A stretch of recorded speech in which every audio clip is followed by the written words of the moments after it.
Hello दोस्तों, आज हम कंटिन्यू करेंगे अपना सेक्शन 3 और आज सेक्शन 3 कंप्लीट हो जाएगा। आज बेसिकली इसमें हमारा सिर्फ सेक्शन 3 का एक टॉपिक बच रहा है जो कि है नोटिस।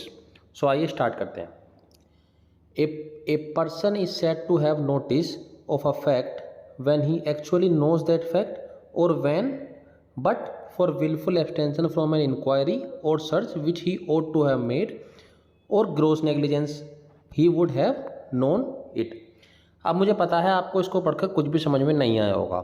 जब शुरू में मैंने पढ़ा था तो मुझे भी कुछ समझ में नहीं आया था, तो इसलिए मैंने नोट मेकिंग कर रखी है। उस नोट्स में मैंने बहुत आसानी तरीके से समझा रखा है ये सारा। पहले हम उन नोट्स को रेफ़र करेंगे और फिर हम डायरेक्ट पढ़ेंगे। सो ये रहे मेरे नोट्स। आइए स्टार्ट करते हैं। सबसे पहले आपको ये जानना पड़ेगा कि नोटिस कितने प्रकार के होते हैं, नोटिस कितने टाइप के होते हैं। नोटिस को हम दो तरीके के कैटेगराइज कर सकते हैं। एक होता है एक्चुअल नोटिस और एक होता है कंस्ट्रक्टिव नोटिस। ये सेक्शन में नहीं दिए हुए इनके डिवीज़न, इसलिए आपको सेक्शन से समझना बहुत मुश्किल होगा कि उसमें क्या लिख रहा है। पर जब आप एक्चुअल नोटिस और कंस्ट्रक्टिव नोटिस के बीच के डिफरेंस को समझ जाओगे तो आपको सेक्शन बिल्कुल क्लियर हो जाएगा। एक्चुअल नोटिस होता है किसी से कोई चीज़ जाके डायरेक्ट बोल देनी, किसी से कोई चीज़ जाके डायरेक्ट बोल देनी। भाई आपने कह दिया कि मेरी ए प्रॉपर्टी ये मेरी है और मैं इसे बेचना चाहता हूँ। आपने उसको डायरेक्ट नोटिस दे दिया, हाँ भाई मैं अपनी प्रॉपर्टी को बेचना चाहता हूँ। सो एक्चुअल वो हो गया एक्चुअल नोटिस। और एक्चुअल नोटिस में कुछ कंडीशंस होती हैं। एक्चुअल नोटिस में क्या कंडीशन होती हैं? Such notice must not be a hearsay और अ रूमर। वो नोटिस कोई रूमर नहीं होनी चाहिए। ये नहीं है कि कोई कह रहा है हाँ भाई वो अपनी प्रॉपर्टी बेच रहा है, पर वो रूमर है। जब तक पर्सन ने खुद ने आके ये नहीं बताया मैं अपनी प्रॉपर्टी बेच रहा हूँ, वो एक्चुअल नोटिस नहीं कहलाएगा। Second, it must B direct and definitive. ये डायरेक्ट होना चाहिए और डेफिनेटिव होना चाहिए। डायरेक्ट मतलब पर्सन ने डायरेक्ट कम्युनिकेशन करा हो, और डेफिनेटिव मतलब वो बताए हाँ भाई ये वाली प्रॉपर्टी है, कोई डेफिनेट चीज़ बताए। Third, it must be made to the right party. ये जिसे वो प्रॉपर्टी बेचना चाह रहा है उसे ही बताए। ये नहीं है कि वो किसी थर्ड पर्सन से जाकर कह दिया हाँ भाई उससे कह दियो जाके मैं प्रॉपर्टी बेचना चाह रहा हूँ। Fourth, it must be related to the transaction in question. मतलब अगर किसी ए बंदे के पास 3 प्रॉपर्टी हैं, वो अपनी जेट नाम से जो प्रॉपर्टी है उसे बेचना चाह रहा है, पर उसने दूसरे को जाकर नोटिस दे दिया वाई का, तो वो इनवैलिड नोटिस माना जाएगा, वो एक्चुअल नोटिस नहीं माना जाएगा। क्यों नहीं माना जाएगा? प्रॉपर्टी तो भाई तुम जेट बेचना चाह रहे हो, नोटिस वाई का दे रहे हो, तो वो एक्चुअल नोटिस नहीं माना जाएगा। आशा करता हूँ आपको एक्चुअल नोटिस समझ आया हो। अब कंस्ट्रक्टिव नोटिस के में आते हैं। कंस्ट्रक्टिव नोटिस थोड़ा ट्रिकी है, पर अगर आप समझोगे ध्यान से तो समझ आ जाएगा। देखते हैं क्या लिखा है। In such kind of notice, facts are presumed by the court to be known by a prudent man in regular course of business. It is a notice which treats a person who ought to have known a fact as if he actually does knows it.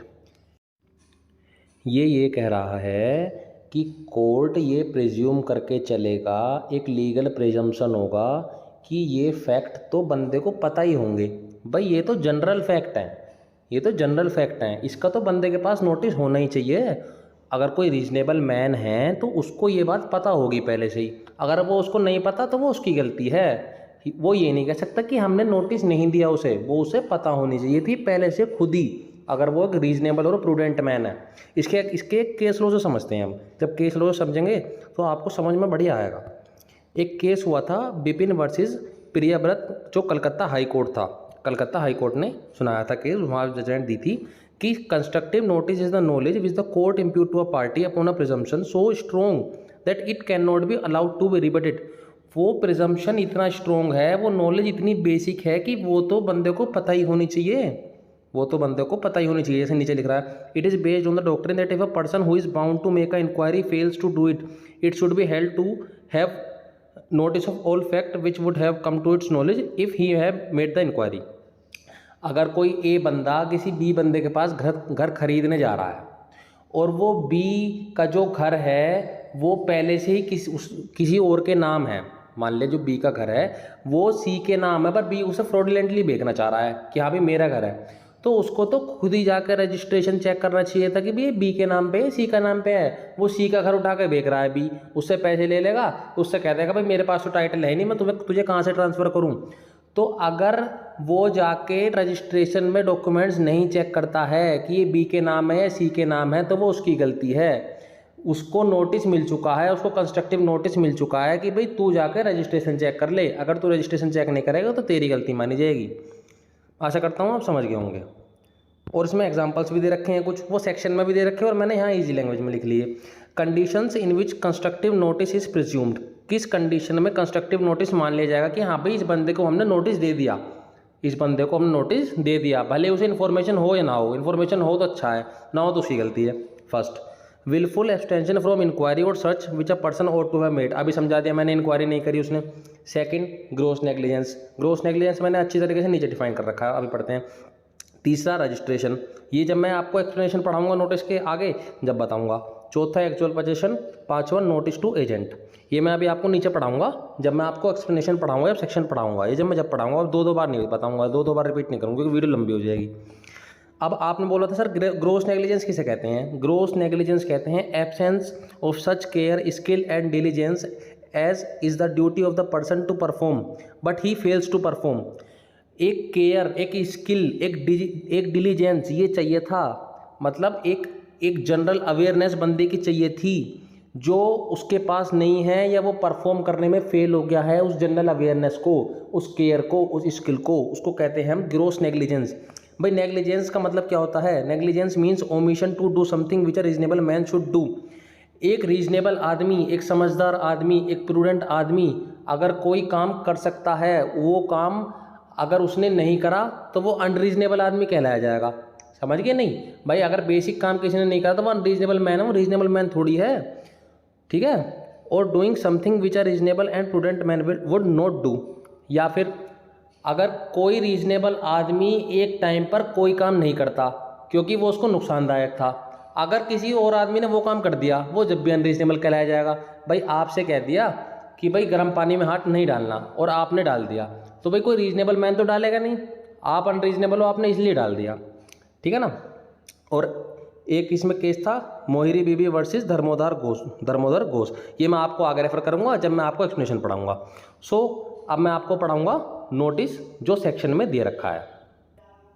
सो अब पढ़ते हैं शुरू से, देखो अब देखो कितने आसानी समझ में आएगा। A person is said to have notice of a fact when he actually knows that fact. क्या हो गया सर ये हो गया हमारा एक्चुअल नोटिस हो गया है। और when but for wilful abstention from an inquiry, ये क्या हो गया? कंस्ट्रक्टिव नोटिस, पर वो क्या नहीं है, वो रीजनेबल मैन नहीं है, जब भी तो उसने वो इंक्वायरी नहीं करी। विच he ought to have made, उसे वो करनी चाहिए थी। या ग्रॉस नेग्लिजेंस, सर ये भी क्या हो गया सर हमारा? कंस्ट्रक्टिव नोटिस हो गया है सर। क्यों हो गया? ग्रॉस नेग्लिजेंस उसने करी है, सामने वाले ने नहीं करी। ही वुड हैव नोन इट। अब एक्सप्लेनेशन 1 पे आते हैं।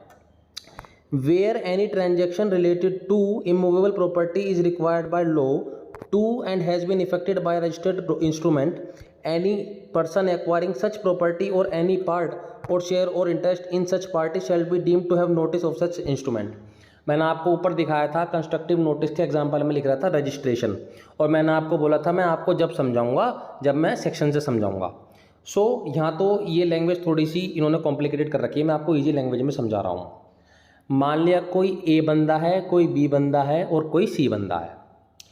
अगर ए बंदे ने अपनी प्रॉपर्टी पहले ही बी के नाम कर दी तो रजिस्ट्रेशन हो गया प्रॉपर्टी का। भाई मैंने आपको ऊपर समझाया था प्रॉपर्टी का रजिस्ट्रेशन होना बहुत जरूरी है। जब इमूवेबल प्रॉपर्टी का अगर रजिस्ट्रेशन नहीं होगा तो उसको कोई राइट्स एंड लायबिलिटीज नहीं राइज होंगी। सो ए बंदे ने बी बंदे को क्या कर दिया? उसके नाम कर दी प्रॉपर्टी, उसका रजिस्ट्रेशन हो गया। अब ए फ्रॉडुलेंटली सी को भी वही प्रॉपर्टी बेचना चाहता है कि भाई उसके साथ मैं फ्रॉड करना चाह रहा हूँ उसी के साथ, और उसने उसके कह दी कि हाँ भाई ये वाली प्रॉपर्टी तू मेरी देख ले, हालांकि वो पहले भी को ट्रांसफर हो चुकी है, जब भी फ्रॉड करने के लिए भी प्रॉपर्टी देख ले, तू ये खरीद ले। अब सी की ये जिम्मेदारी है कि वो रजिस्ट्रेशन ऑफिस में जाकर ये देखे कि ये प्रॉपर्टी असल में ए के नाम है भी या ये वैसी फ्रॉड कर रहा है। अगर सी ने उसको कंसिडरेशन दे दिया, अगर सी ने उसको पैसे दे दिए, हाँ भाई ये हमारे साई के पैसे हैं या हमारे एडवांस हैं, तुम रख लो, है नहीं, फ्रॉड में आकर, तो सी की गलती मानी जाएगी, ए की गलती नहीं मानी जाएगी, क्योंकि ये कंस्ट्रक्टिव नोटिस है। ये उसको पता होना चाहिए था, ये उसको कॉशन रखना चाहिए था, उसको रजिस्ट्रेशन ऑफिस में जाके देखना चाहिए था कि हाँ भाई रजिस्ट्री ए के नाम पर है या बी के नाम पर है, किसी और थर्ड पर्सन के नाम पर है, वो सी की गलती मानी जाएगी। आशा करता हूँ आप समझ गए होंगे। और किस डेट से कंस्ट्रक्टिव नोटिस मिल गया, जब से उसका रजिस्ट्रेशन हुआ है। मान लिया अगर उसने 2 नवंबर को प्रॉपर्टी बेच दी तो उसके पास कंस्ट्रक्टिव नोटिस है 2 नवंबर से सब लोगों के लिए जो उसको खरीदने आ रहे हैं कि हाँ भाई ये प्रॉपर्टी मेरी है, तुम मुझसे खरीद सकता है और किसी से ये प्रॉपर्टी नहीं खरीद सकता है। Where the property is not all situated in one sub-district or where the registered instrument has been registered under section 2 of section 30 of the Indian Registration Act 1908 from the earliest date on which any memorandum of such registered document has been filed by sub-registrar। ये वही condition दे रखी है कि वो Indian registration act के अंदर register होनी चाहिए जो प्रॉपर्टी है। भाई ऐसे थोड़ी तुमने किसी भी एक्ट के अंदर रजिस्ट्रेशन करवा दिया तो वो इनवैलिड रजिस्ट्रेशन माना जाएगा, तो जब कंस्ट्रक्टिव नोटिस की कंडीशन नहीं आएंगी क्योंकि रजिस्ट्रेशन इनवैलिड है। ठीक है, ये वही सब दे रखा है। विद इन सब डिस्ट्रिक्ट और any part of the property कि मतलब जो जिस डिस्ट्रिक्ट में है उस डिस्ट्रिक्ट का जो वो है सब रजिस्ट्रार है वही उसको वो करे, रजिस्टर करे, ये सब वही चीज़ दे रखी है। इसमें कोई खास ऐसे समझने वाली बात नहीं है।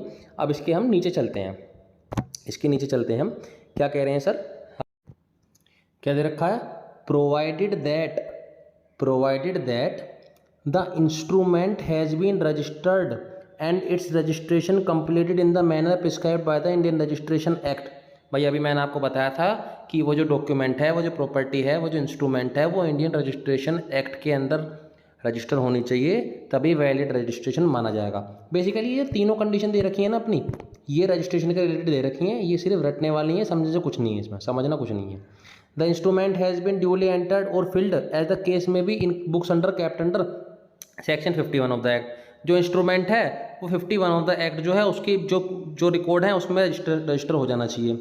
The particulars regarding the transaction to which the instrument relates have been correctly entered in the indexes kept under section 55 of the act. बिल्कुल सीधा है, स्ट्रेट फॉरवर्ड है।